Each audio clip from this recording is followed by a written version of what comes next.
Hello, good afternoon. Thanks everyone for coming out to our IHPI seminar. We're really excited to have our own Dr. Jim Dupree presenting to us about, we were just talking about this, a U of M story. So it's our own policy. So it should be interesting to hear Jim's perspective. Jim is an associate professor of urology and obstetrics and gynecology here. He has been focusing his research on infertility and particularly the role of insurance and policy, and I know he's got an R01 in that space that he's working on. So we are really excited to have him speak about some of his research today. Kara is tweeting, is it IHPI 19? And please come join us afterwards out in the hall behind here for our reception, and we can talk to Jim more about his work. Jim, thank you. Thank you.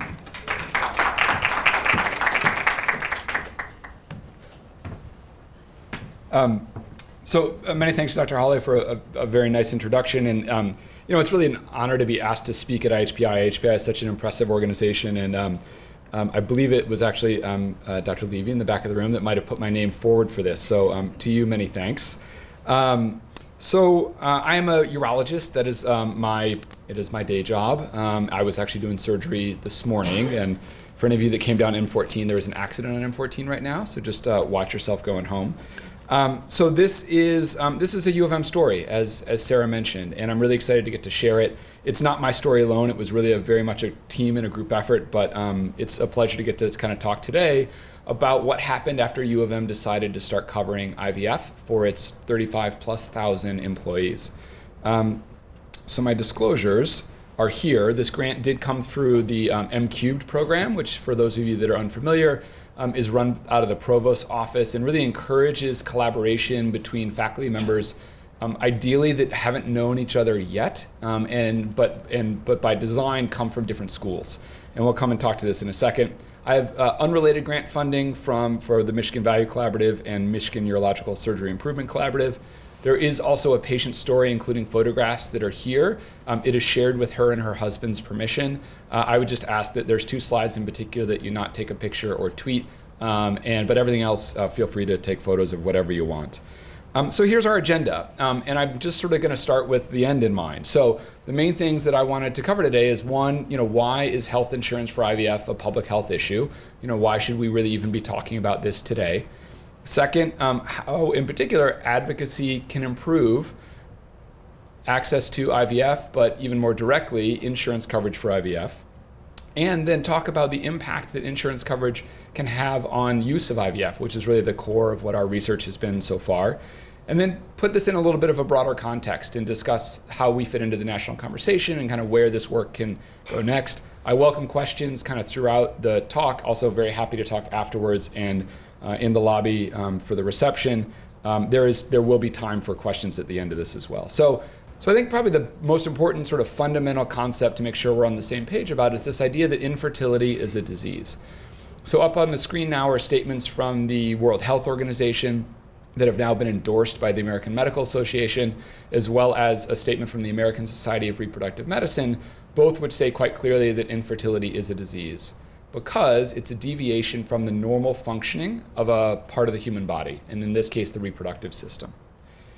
And when we talk about infertility as a disease, it's also, I think, really important to know that infertility doesn't discriminate. Infertility doesn't really care what race you are or what your income is. There are associations with age, but in terms of these other socioeconomic factors, it doesn't really matter. This is work that we did out of the Center for Disease Control's and Haynes study, showing that about 12.5% of all women in the US report having had infertility.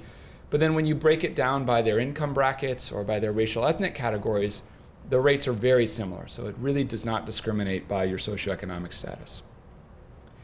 And when we provide infertility care, it's really expensive for patients. So this was a survey that was done of over 100 patients. It was done out of UCSF a couple years ago. And they simply asked couples to record how much they were spending out of their own pocket as they went through a course of infertility evaluations and treatments. And what you see is on average, they were spending about 16 to 20% of their own annual incomes on their infertility care. About 15 or 16% of them ended up spending over $50,000, and with a median household income of around $54,000, that's an awful lot of money. And almost half of them said in their surveys that their treatment options were limited in some way by cost. Very similar to the limitations that Katie and John faced, when they met with our doctors here in 2013. And the, I guess, not surprising corollary is that, of course, college-educated, higher-income couples have much better access to infertility care and infertility treatments. So, what can we do about this? So this is data that certainly to an IHPI audience comes as no surprise whatsoever, but just simply that demonstrates yet again that insurance improves access to care. So this is a survey from the Kaiser Family Foundation. This is not of infertility patients. This is just a survey broadly of adults in the US receiving medical care, and it looks at three groups of people: those that are uninsured, those that have Medicaid or other forms of public health insurance, and then those that have private insurance or employer-sponsored insurance. And what you can see is that the folks that had employer-sponsored insurance had a much lower rate of reporting that they postponed care because of cost, or that they went without, went without needed care again because of costs. So again, insurance really matters to healthcare, and it also really matters to infertility care. But unfortunately, very few insurance plans cover IVF. So when we survey large employers and ask about their benefit packages, about half of them describe that they will cover the evaluations for infertility. About a third will describe that they cover medications for infertility, but really about only a fifth will say that they cover IVF. And for those kind of less familiar with the spectrum of treatment options that we have for couples with infertility, IVF is really it's the gold standard. It's the best treatment that we have available. And for those that need IVF but can't get it, there is no sort of second line for them. There's no sort of backup plan that they can use. So since IVF is expensive, in large part because it's usually not covered by insurance, many couples have this really difficult decision to make when they're going through IVF. So when a couple goes through in vitro fertilization, the eggs are retrieved from the female partner, the male partner provides sperm. Those are fertilized in the laboratory, and then they're grown for about 3 or 5 days, and then the embryos, either singularly or multiple, get transferred back into the uterus. And at that point, the couple has to make a decision. How many embryos should they choose to transfer back into the uterus? It doesn't cost them any more or less out of their own pocket at this time to transfer more embryos. And as you see outlined here on the left, if you choose to transfer 2 embryos, their chance of having any baby at all is around 55%, but their chance of having twins, triplets, or higher order multiples is about 40%. The cost, of course, is $15,000 because they go through it once. Now, of course, couples that are struggling with infertility, many of them are frankly very excited to have any baby at all, even if it means 2 or 3 babies at a time. But certainly from a medical perspective, we know that twins, triplets, higher order multiple births are high risk for mom, and they're very high risk for baby. And so it can be unhealthy, frankly, to have a triplet or a quadruplet pregnancy. And they're also, frankly, very expensive to the healthcare system. So the alternative is instead to plan to do IVF twice, except transferring only 1 embryo each time. That's the scenario here on the right. And in that scenario, they have a similar chance of having any baby at all, about 50%, but a significantly lower chance of having twins. The downside, of course, is they have to pay for it twice. So if you imagine if you were Katie and John, who we talked about earlier, and they somehow came up with $15,000, maybe they took out a second loan, maybe they borrowed money from friends or family, and they had exactly $15,000, which of these 2 options do you think they would choose? I would choose the one on the left. I mean, that's sort of the natural choice for a couple to make, but unfortunately it has consequences for potential consequences for the health of the mom, the health of the babies, and then of course the healthcare system. And there are guidelines that can try and help guide this decision. These are guidelines from the American Society of Reproductive Medicine, sort of the most important professional society in this realm, that really describe, based on the age of the female partner, which is across the axis at the top, how many embryos are recommended to be transferred. And you can see in many of these scenarios, especially when the embryos are of higher quality, which means that they're euploid or otherwise favorable, the recommendations are to transfer just 1 embryo. But these are not enforceable. The patient and the doctor can decide really whatever they want to decide at the time of the embryo transfer. And this really isn't a theoretical thing. So this, or a theoretical impact, this is data from basically that looked at sort of the method of conception that was used for singletons, twins, triplets. This specifically is a graph of triplets. So as you look across the x-axis here, this is years. The y-axis is the method of conception that was used for these triplets or other higher order multiple births. And so what you see in the red, of course, is that 80-ish% of triplet and higher order births occur after some sort of medically assisted contraception. So after something that we're doing medically for these patients. So infertility treatments really do drive a lot of these higher order multiple births that we see. And states have started to recognize that this is an issue. So this is a report that actually came out here from Michigan. I was part of the panel that kind of the multi-stakeholder panel that they convened to discuss these issues. And really what they declared was that, again, multiple births are high risk for mom and babies for all the reasons that we discussed. And the reason, at least in part, that the state is so interested in this is that even if the IVF cycle is paid for out of pocket by the couple, when she gets pregnant and then when she hopefully has a baby, her insurance plan, or if she's on Medicaid, the state of Michigan is on the hook for that medical care. And when you look at the care, for example, that a typical triplet birth costs versus a singleton birth, it's about 20 times more expensive for a triplet birth than a singleton birth. So the state of Michigan has a pretty big stake in this, and that's really why they convened this panel. And ultimately, one of their findings was that a lack of insurance really drives, as we've kind of already touched on, multiple embryo transfers and the implications thereof. And also it drives use of non-IVF treatments, which are less successful and actually have even higher rates of twins or triplets or higher order multiple births. So they really concluded that insurance, including transfer guidelines, and we'll kind of touch back on this in a second, can improve public health. And so I hope I've, at least in these initial set of slides, kind of described in a reasonable way kind of why IVF, why insurance coverage for IVF really matters from a public health perspective, in addition to kind of why it matters to John and Katie, who we talked about earlier. So let's kind of transition briefly to talk about John and Katie specifically. So let's talk about advocacy. So Katie has frankly become a bit of a personal hero of mine because of her story right here. So, and this is her story. She's reviewed these slides. She's agreed with everything that's here.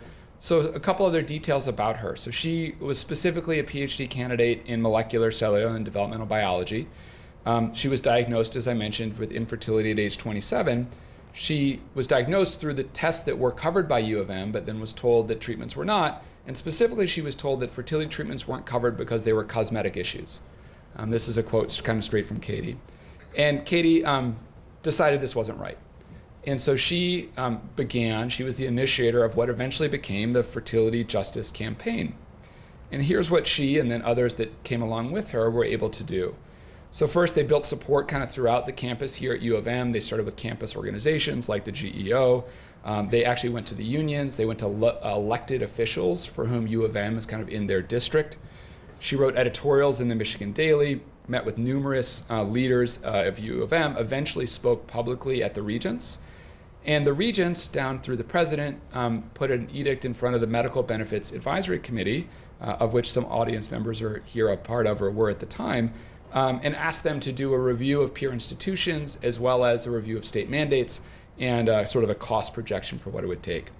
And the Medical Benefits Advisory Committee, in consultation with experts and outside organizations in their review, ultimately recommended to put forward a pilot program, a 3-year pilot, which is outlined here, of covering IVF for employees at U of M. And it was announced in June of 2014. It was implemented in January of 2015. And the specifics are that it applied to women who are 42 years or younger in our self-insured plans, which is most of the plans that most of our employees are part of. U of M was the exclusive provider, and I'll explain why in just a second. There was a 20% coinsurance, a $20,000 lifetime maximum, which estimated couples to be able to do about 2 or 3 cycles of IVF under this plan. And here and highlighted in blue are those transfer guidelines or transfer restrictions that I sort of touched on earlier. And the reason U of M was asked to be the exclusive provider is because the university felt like that if it was being provided at U of M, they could reliably enforce these guidelines. And if the care was provided elsewhere, it'd be harder to enforce them. And so what these guidelines say is that if the woman was younger than 35 years old, that she could just have one embryo transferred. If she was 35 to 42, she could have 2 embryos transferred. But again, she would just be paying 20% of the cost, probably around $2,000 or $3,000, as opposed to paying all 15. So this is kind of the story that got us for today. 2 other things kind of happened in this time frame. In the summer of 2014, Katie Lolito was conferred her PhD and left the university. So she successfully advocated for this campaign, but unfortunately was not here to take part in the benefits of the work that she did. And I was interviewing for jobs here at the University of Michigan, kind of earlier in 2014.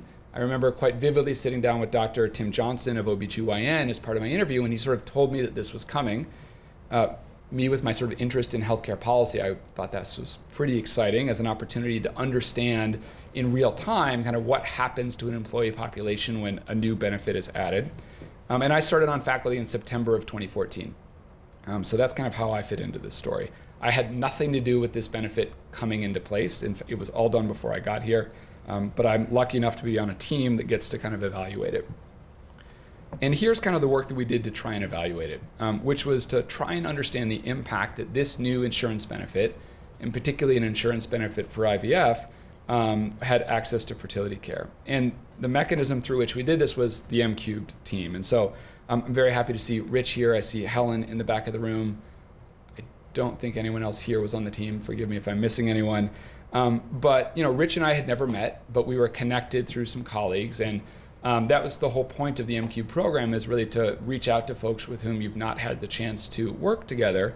And Rich, together with Vanessa Dalton from OBGYN and then my Department of Urology, contributed the funds that the provost matched for us to be able to do this M-Cubed team. Helen Levy, who's here, Michael Lanham, who's not, were also really key members of the team, as well as the other individuals you see listed here. And I specifically want to highlight Zach Levinson, who at the time was a PhD candidate working with Rich. Rich really brought him onto the team. And Zach really was responsible for all of the hard work of the analyses that you're about to see. But this was the team that embarked on this work together, and these were our objectives. The first thing we wanted to do was kind of look at what happened to the use of IVF before and after this policy was put into place. We had to create an algorithm using medical claims to do that, and we'll talk about those challenges in a second.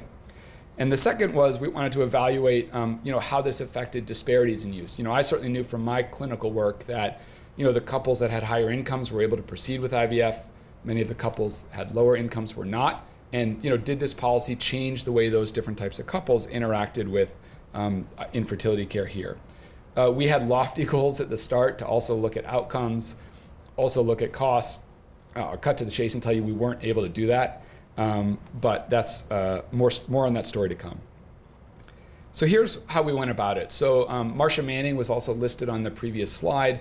She's a member of the U of M benefits team in office. She was an incredible partner and helped us get access to U of M's claims data, through which we were able to do this entire analysis. So we were able to get claims data, it was IRB approved, from 2012 really through the early part of 2017.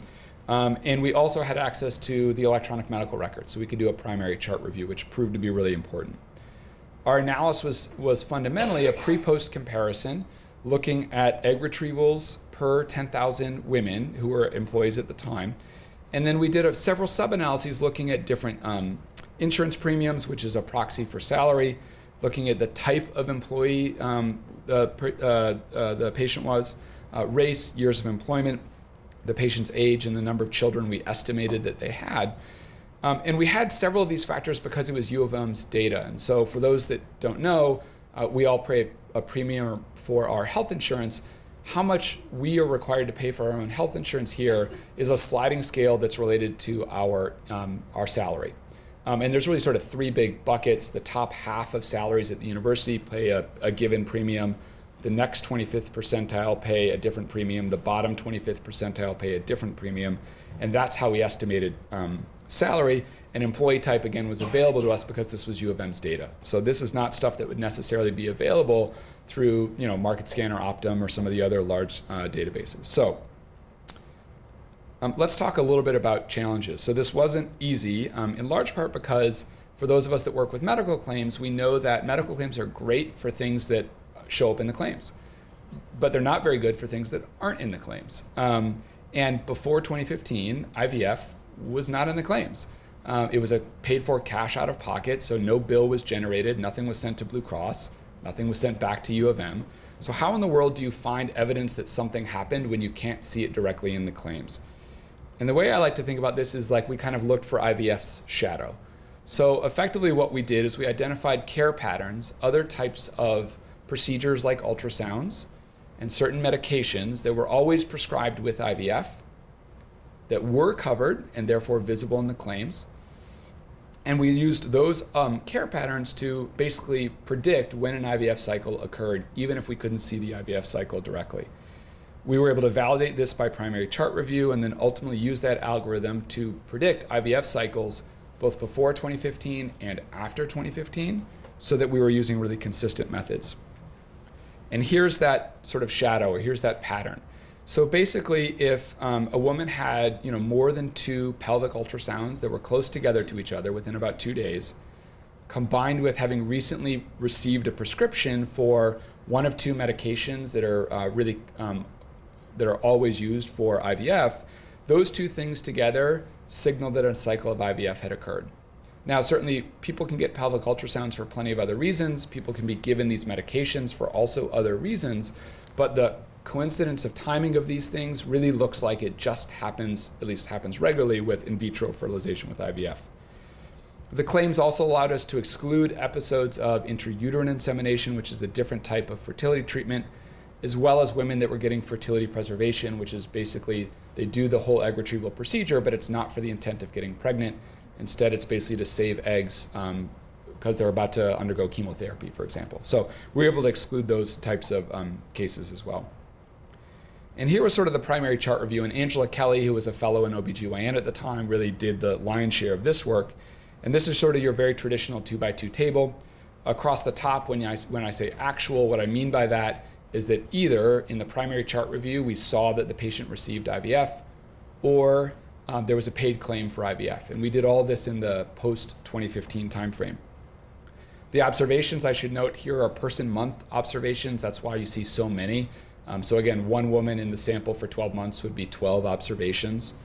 On the left-hand side of this table is predicted. So this means when we use that algorithm of ultrasounds combined with medications, how many times did we predict an IVF cycle had occurred? And so in total, there were about 299 people that actually had an IVF cycle in the post-2015 era, and our algorithm identified about 278 of them. We missed about 21 patients, and this was sort of the final numbers. An earlier version of the algorithm had missed a few more. Primary chart review investigated it. We improved the algorithm, but this is sort of the final results, and this was as good as we could get it. When you run your sort of very traditional sensitivity, specificity type numbers off of a 2x2 table like this, here are the numbers that we get. Our positive predictive value being kind of one of the lower of these 6 numbers was really because of our false positives. And so when we looked more deeply into those false positives, there were 51 of them. 22 of them were examples that we found in the primary chart review to be canceled IVF cycles. So basically a woman that got the medicines, got the ultrasounds, got right up to the day of IVF, and for one medical reason or another did not proceed with the actual egg retrieval and the IVF cycle. Frankly, not much we could do about that. Another 18 cases were examples of outside monitoring. And what that means is that the woman actually did do IVF, she just didn't do it here. And so that's why her claim, she didn't have a claim in our system for IVF, but we found records in our primary in our primary chart review that she was going through IVF, that she was going to get it on August 1st, for example, and was doing ultrasounds with our clinic, but was actually going to be doing the IVF elsewhere. So we left these cases in as false positives, although you could make an argument that they were true positives, but we thought the conservative thing to do would be to leave them in this part of the category. So we also did a primary chart review of about a 20% sample of the true positives, and like 19 out of 20 were accurate as well. So this is the methods that we used. This is usually a good point for me to stop and ask for questions, because the methods are really kind of core to what we're doing here. So if anyone has questions about what we've done so far, now's a great time to ask before we talk about the results. It was that clear. Okay. Jim, I'll ask a question. Please, yes. The outside monitoring, since the policy was people were required to get coverage in the system, and you developed this after the coverage took effect, can you be sure that the algorithm would work as well for outside monitoring in the pre-period where people had a lot more flexibility where to go on their own time? Yes, so we think, right, and so those 18 women, for example, were women that had the option of doing IVF here, but chose to do it elsewhere. And they have probably a variety of reasons to do that. So since they didn't do it here, it wasn't covered, obviously, and that's why there wasn't a paid claim for it. We suspect that there were similar proportions of outside monitoring that was being done before 2015. But I think the key thing is that these were our employees that were doing it, and probably the proportion of employees that were doing it at U of M versus doing it outside of U of M likely shifted after the policy went into effect. But we don't have any good way of, unless we did we don't have a great way of doing that unless we went into every single chart that we found and kind of looked up what we found in the notes. But so we do think that before 2015, we were probably also picking up or missing some outside monitoring. Yeah. Yeah. Oh, great.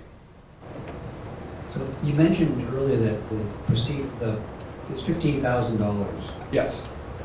So what's included there? Because now you're saying that the pre-procedure ultrasounds were covered, the medications were covered.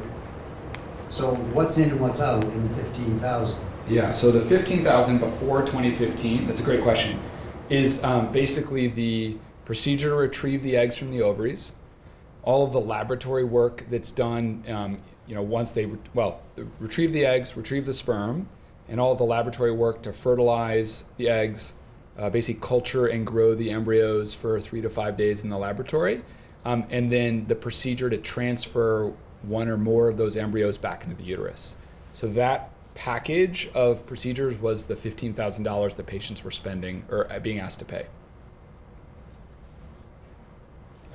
Really cool so far. I was wondering from a research standpoint, why did you need to use the claims at all? If it's maybe not observable from the insurance side, but it's definitely observable in the EMR. Could you have just looked in the EMR to get these data points? Yeah, so this is where the outside monitoring really comes in. And so the EMR would have worked pretty well for, I guess two ways to say it. The EMR would have worked well for patients that got their IVF cycles here. I should say employees. For employees that got their IVF cycles here. Had we just used the electronic medical record, we would have been pretty blind to employees that did their IVF cycles elsewhere, especially if they did them entirely elsewhere, meaning like they never touched our healthcare system, so there'd be no record of it in our electronic record. The claims really gave us a denominator that we really liked, which was the denominator was employees of the University of Michigan. And the electronic health record had not have allowed us to do that. Yeah. So what do we find? So this is probably not a shocking finding, but when you cover IVF or when you add insurance coverage, use goes up, and that's the first thing that we found. In particular, though, it went up by about 2.7-fold. And so this graph is a similar layout that you're going to see for a couple, so I'll just orient everyone briefly. The x-axis obviously is years. The y-axis are IVF. It's an IVF rate per 10,000 employees, per 10,000 women. So it's a normalized rate.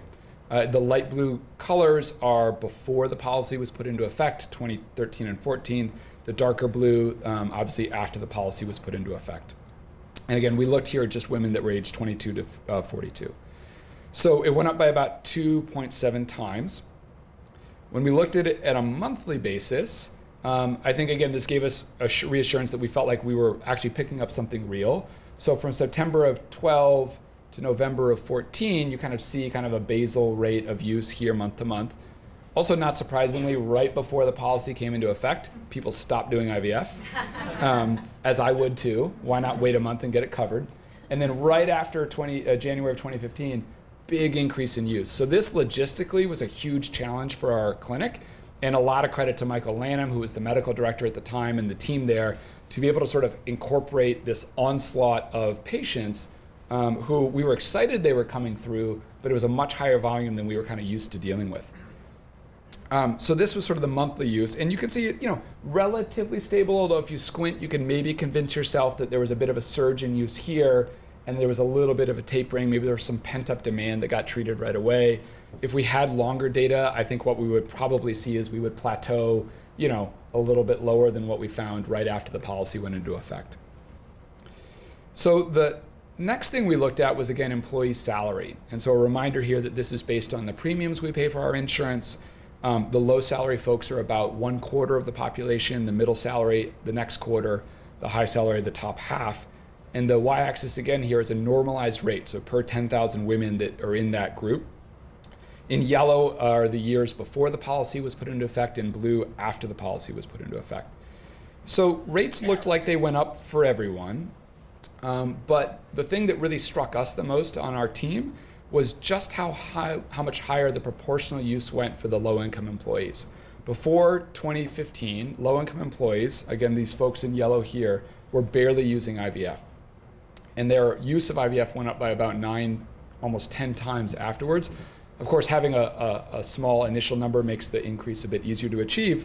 But I think what I would also point out is that their use of IVF after the policy was put into effect was frankly even higher than the use of the high income employees before the policy went into effect. And almost, I think the statistics would say these are about the same number between these two, but about the same as the middle income employees. So the first finding here is there was a particularly large increase in use for low income employees. The other thing that we noticed as well is that the absolute use remained highest in the high income or the high salary set of women. A variety of reasons for that, and we can certainly talk about it. I'd love to hear your thoughts on that. I can share mine as we get a little further along here. And actually it was Zach that came up with this idea to kind of also display the last graph, but display it here. And so I'll take a second just to describe. So this is a graph basically of 100% of the women that used IVF. So the denominator here is everyone that used IVF, and the premium group from which they came, or the salary group from which they came. So before this policy was put into effect, only 6% of all of the women doing IVF came from the low salary group, about 65% from the high salary group. After the policy was put into effect, this is the distribution of all of the women that were doing IVF here. About half came from the high salary group, about 20% and 30% respectively from the middle and low salary groups. And the reason this is so cool, I think at least, is that this is again the breakdown of the salary distribution for our employees.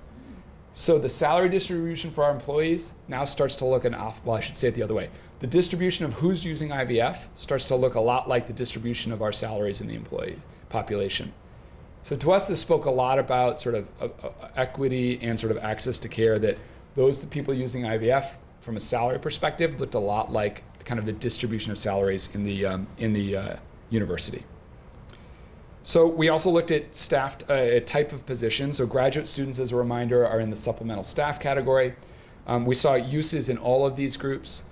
The uses were not necessarily different from each other. So a 2.1% increase was not statistically different than a 3.4, but it went up in all categories, but not really by any sort of disproportionate amount in one group or another.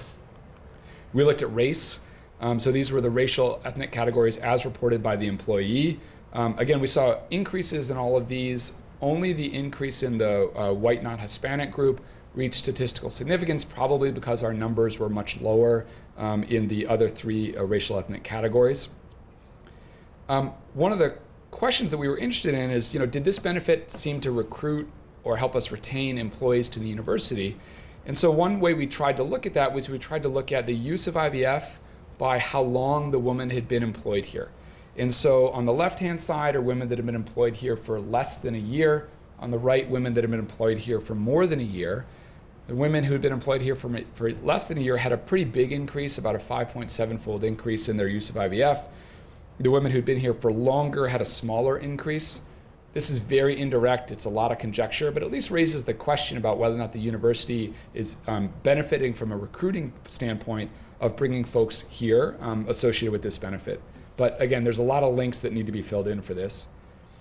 We want to make sure, though, that that wasn't biasing our result. And so we looked here at women that had been continuously enrolled since before the policy was announced. That's the darker blue number.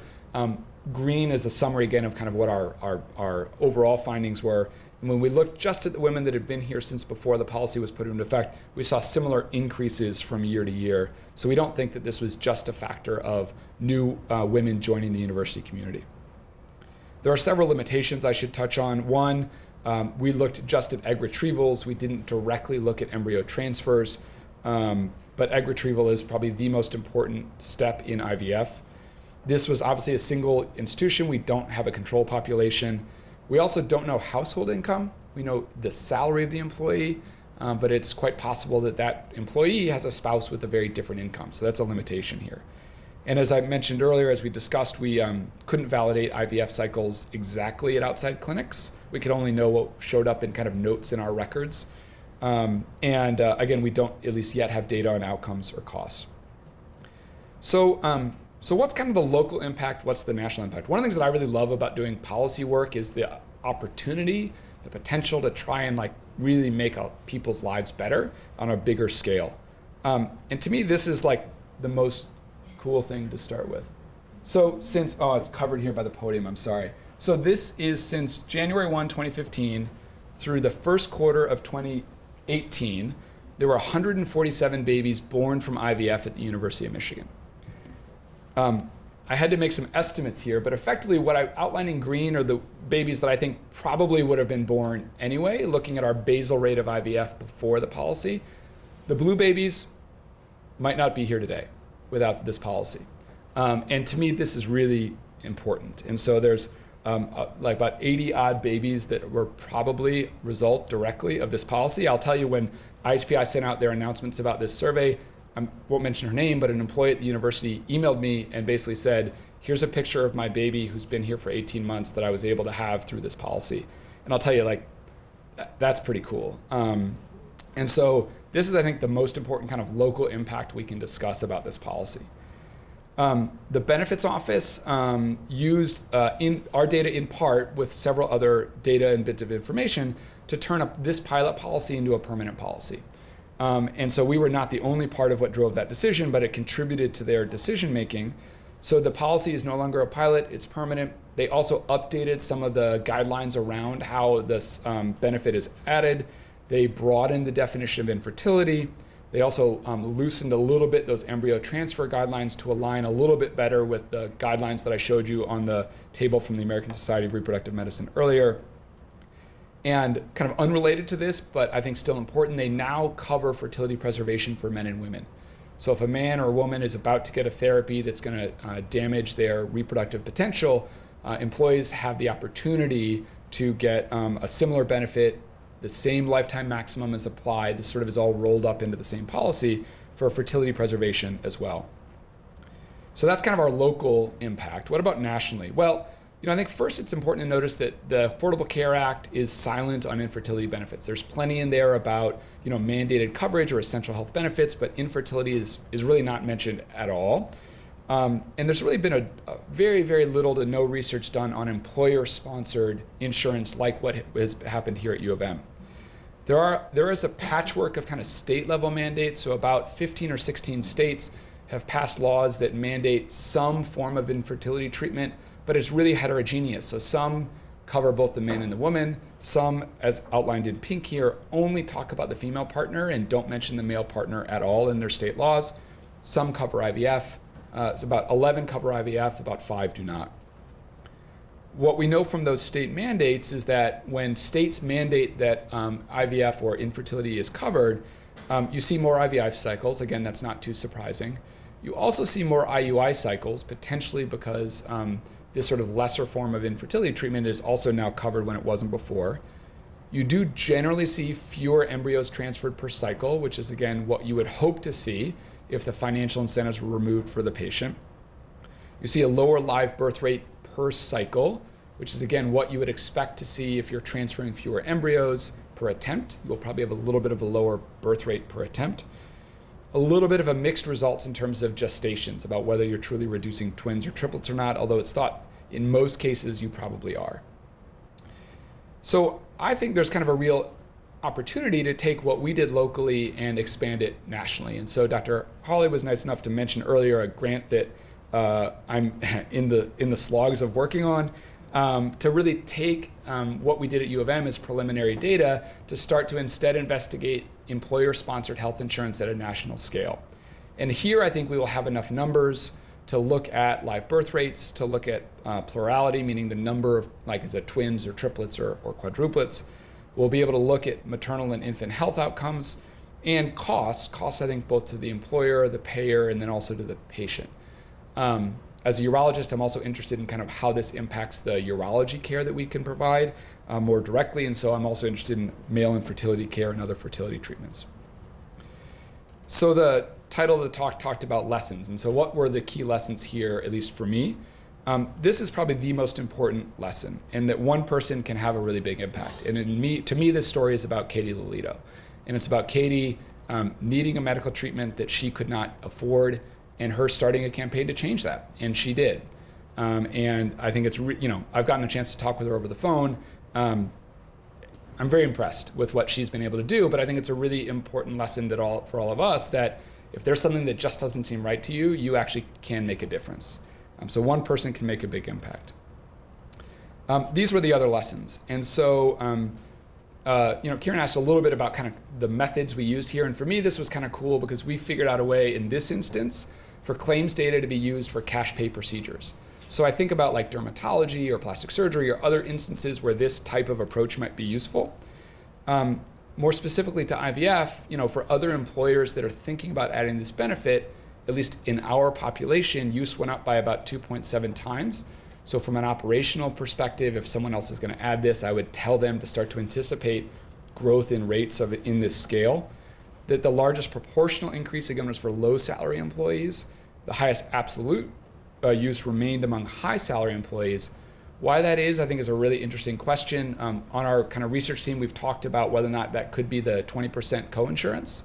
So for some people, that still means $2,000 to $3,000 out of pocket, which is a lot better than 15, but it's also still a lot of money. And a lot of folks in our employee community might not have that money laying around. Again, hints that maybe this could help with retention, with recruitment, but a lot more work needs to be done to truly flesh that out. And again, I think what I started with is where I kind of want to end here, which is that health insurance for IVF is a public health issue. And I think we have a really unique opportunity to inform discussions that are happening in employers, in HR offices, in state houses for other states that are thinking about also passing mandates, and certainly for patients as well. So a lot of people to thank. My urology department, listed here on the left, who kind of sponsored my token. I didn't come here with a startup package, so actually it was Brent Hollenbeck who approved my department for spending my portion of this M-cubed money. The study team is listed here on the right. I think I've introduced all of them already. I put asterisks next to all those folks that have been part of IHPI. And I think the fact that Rich and Helen and Vanessa and I were all part of IHPI played a large role in our ability to at least start to work together. The grant that I mentioned earlier, Wendy Lombard, has been tremendously helpful to me as I've worked that together. And I also got to participate in IHPI's R01 boot camp, for which Sarah was my mentor in that program as well. And so I think IHPI has played a critical role both in the research that's happened so far and also what I am going to try and take this as a next step. So these are thank yous for U of M, but I want to come back to Katie and John. So you're probably wondering kind of what happened to them. So Katie moved to North Carolina. Again, she graduated in July or the summer of 2014. She got a job at a private company down there. And when Katie joined, she knew her diagnosis. She knew that her and John still wanted kids because they'd not had any yet. And her employer didn't offer coverage for IVF, but she got them to. And so Katie started a campaign. She took what she learned here at Michigan, and she started a campaign at her employer, and her employer actually now covers IVF. And so thanks very much. I'm happy to answer questions.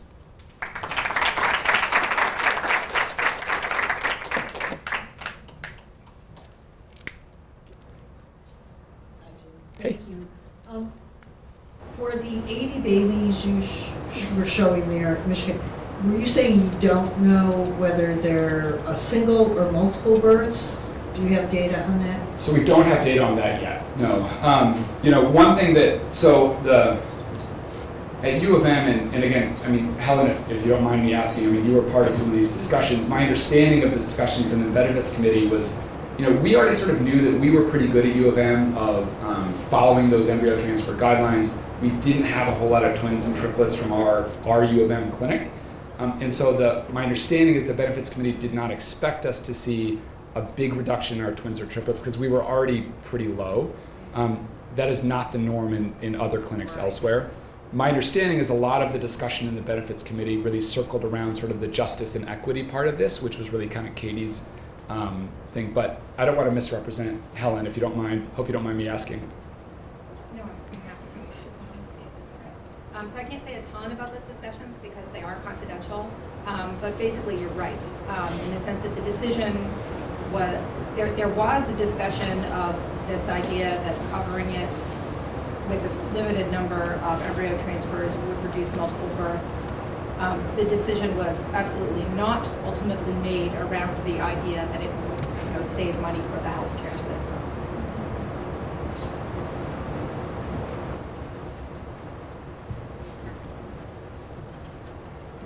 On that note, I don't know if you're privy to this, but did you hear any, and I guess they're confidential also, but like how do you respond to pushback from an employer health system when you're trying to add benefits when they know that at least in the short run it's going to cost everyone, or cost the employer more money? I would say, can you please fund my grant? Because that's exactly the question that I want to answer. That we weren't able to answer here about costs. The HR benefits office they were tremendous partners in this, but frankly, we kind of weren't able to kind of go down that road. Plus, again, I'm not sure that our clinic, before this policy was put in effect, our clinic was probably a bit of a national outlier already. The pushback or the counter-argument that I would suggest to an employer is to look at, for their employees that are getting IVF, how many twins and triplets and quadruplets are they seeing among their employee population? While use of IVF would certainly go up once this benefit started to be covered, and so therefore short-term costs would go up, my hypothesis is that that twins, triplets, et cetera, will go down. And so over the course of a year or so after the baby is born, that it might be cost neutral or even potentially cost savings for an employer to cover this. I do think that the reason a lot of employers don't cover it right now is because they see that very immediate short-term costs that they know they're going to encounter. But I don't know that they have thought through enough whether or not they'll get back-end savings because of healthier moms and healthier babies. To build on that, what about the workforce implications of having triplets or quadruplets instead of having a single baby or twins? Yeah. Like, I would imagine for an employer, it would be significantly harder for a mom to go back to work after having quadruplets than it would after having one or two kids. So I wonder if that could be part of the business case. Right, absolutely. I mean, I'm not planning on yes, that's a very important question, and I think especially for like a labor economist, that would be a fascinating thing to get to look at. But I've not had a chance to get into that yet. But you would think about that. You think about time off of work for illnesses. But if you got 4 kids and they're all going to get sick, I don't know, 1 out of every 10 days, you got a lot higher chance that you have to be off work for your sick kids. So there's a lot of other reasons, you're right, that an employer might benefit. There's a company out of San Francisco that is kind of doing a lot of online work around IVF and infertility care, and they've actually started to survey some patients. And at least what they put up on their website is some patients reporting that they have they have more respect, or I guess they hold their employer in higher esteem when they have this benefit as part of their coverage. And so there may be something also about how employees feel about their employer if this is something that's offered to them. So there could be other positive benefits. Yes. Hi, thank you so much. Oh, I'm sorry. Oh, there you are. I'm sorry. Yeah, gotcha. Thank you so much for your talk. This was amazing. I'm a neonatal nurse. Oh, so we often see a lot of the babies and that long-term care that is associated with the multiple births. My question, though, is more related to medication. And, we're talking about the benefit coverage for just the IVF procedure, but there's a lot that leads up to that, and there's a lot of variation in coverage, especially related to the medications that women have to take. Can you speak a little bit about insurance coverage related to kind of that piece? Because from what I know experientially with different friends is everything's billed kind of separately. Right. And so as I've started doing, or as we're in sort of the midst of doing the prelim data phase of the grant that I'm working on, I've come to learn that U of M is probably if not an outlier, kind of one of the more rare situations where those meds were already covered. I think in many cases, at least what we're finding in Optum data, is that women, that the meds aren't covered or aren't covered to the same degree. And so I think we kind of got lucky here, and that the meds were covered, and so we could really leverage them already before 2015. But you're right, I think in many cases, the meds are out of pocket as well. And so that's frankly the struggle that we're in the middle of right now, trying to work out in this prelim data for the grant is how common is that? How often do employers cover these meds without covering IVF? Or how often do these employers not cover these meds and also not cover IVF? But yes, there's a lot of, I'm appreciating that there's a lot of variation there. In your salary breakdowns, Yes. Did you adjust for the known factors of infertility in different groups of employees? So if age is yes, we did. Okay, it just wasn't clear in your... Yes, I'm sorry. Yeah. So age, race, salary were yes, they were all adjusted. Yes, it was a single model that included all those things. I should actually add that in the future.